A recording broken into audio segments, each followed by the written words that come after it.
Okay, magandang araw mga kaibigan. Ito, may nakarma na vlogger na dumidepensa kay Tambaluslos. Walang iba kundi si Jam Magno. Ito rin yung bumabatikos kay Sas Sasot. So, naaresto ngayon, nakakulong, dito sa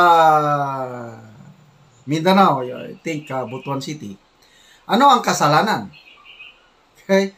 So, may napanood akong vlog, isang DDS, diehard Duterte vlogger, si Ako Kabibig. So, i-share ko ito. Panoorin nyo. Salamat kay Ako Kabibig. Ang link ng channel ni Ako Kabibig, ilagay ko sa description box. Paki-subscribe naman ito, kasamahan nating Duterte vlogger. Sana ma-leksyon na itong mga bumabatikos kay Sas Sasot at tumutulong kay Tambaluslos.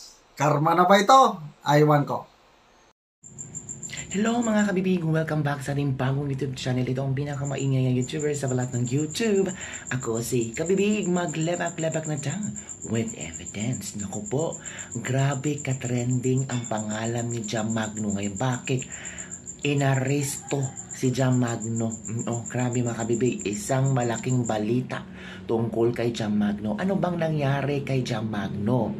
Jam Magno was arrested in Butuan City on December 12, 2023, kahapon po, inaresto, nagpa-aresto, na-aresto, ano bang specific term ang ating pwedeng i-describe kay Jam Magno for the violation, ano bang kasalanan, ano bang kasong hinaharap ni Jam Magno ngayon?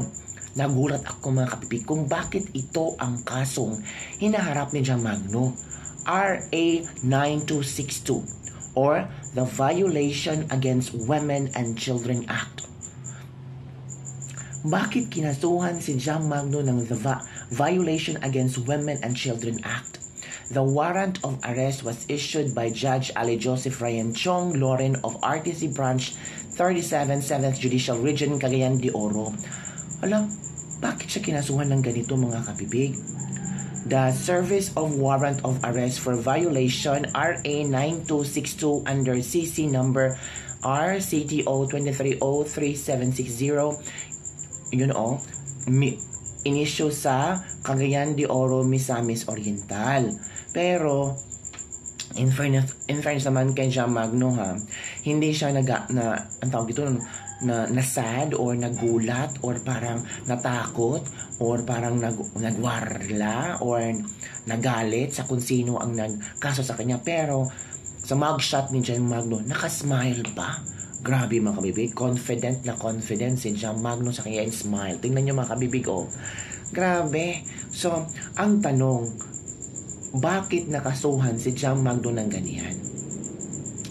Nag-post si Jam Magno at nag-explain sa kanyang sarili. I smiled because I am not guilty. Hindi na guilty si Jam Magno sa kaso. Oo. Have you ever seen a mugshot that much prettier than mine? Oh. Nakita nyo ba ang isang mugshot na sobrang ganda? Oh, still, hindi yan makakasira sa akin. Funny that people said I was arrested. Pinagtawanan ni Jam Magno ang issue or ang fake news daw na inaresto siya. Correction, I surrendered.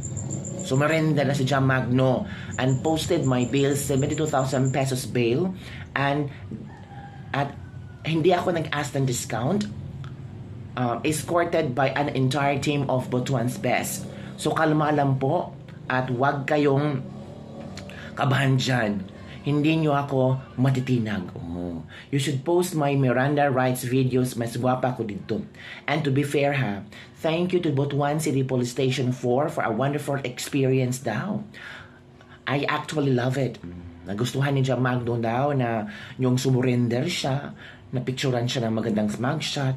Tapos, and to Barangay Ampayos, yung Barangay Captain Kim Acalayan for the fast price of my bail requirements. Dalagon ang Diyos. Oo. Baka ito yung nangyari.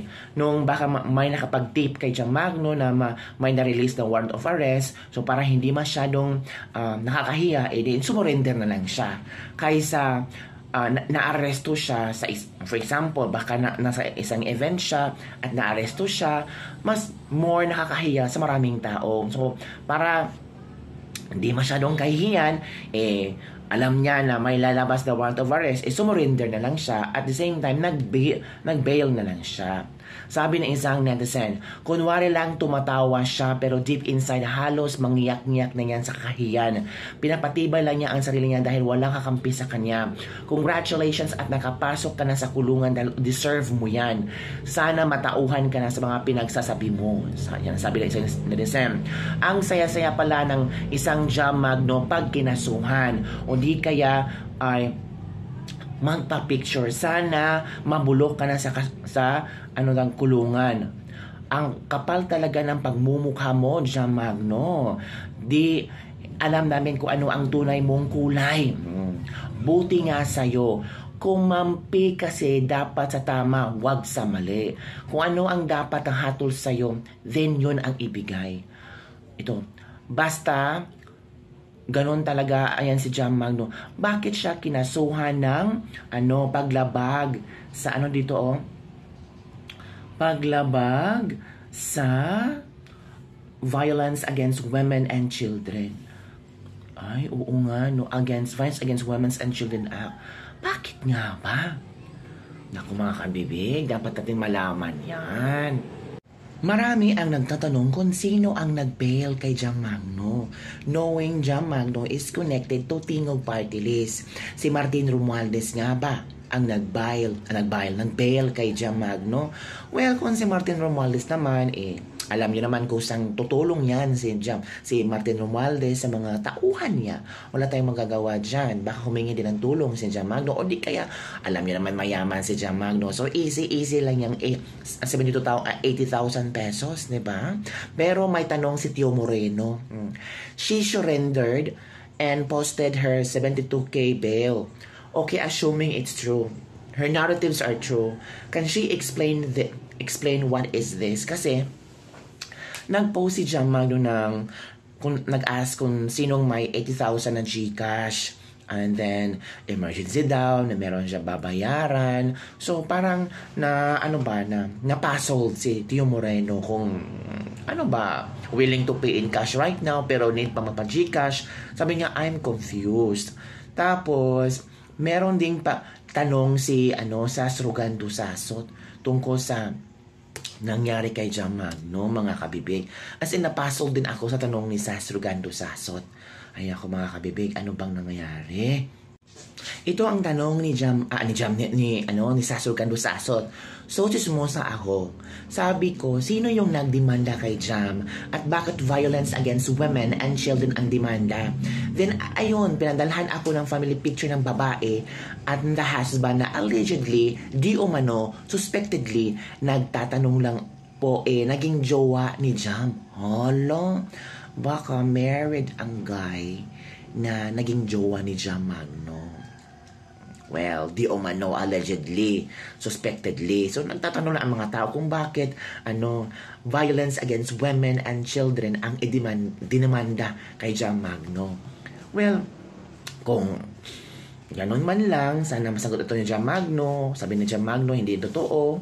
So, sana may katarungan na makamit yung nag-file ng kaso or di kaya si Jam Magno maputunayan yan na hindi totoo yan para hindi maging mapangit ang imahe ni Jam Magno knowing nagdadala siya kay Tingog Party List.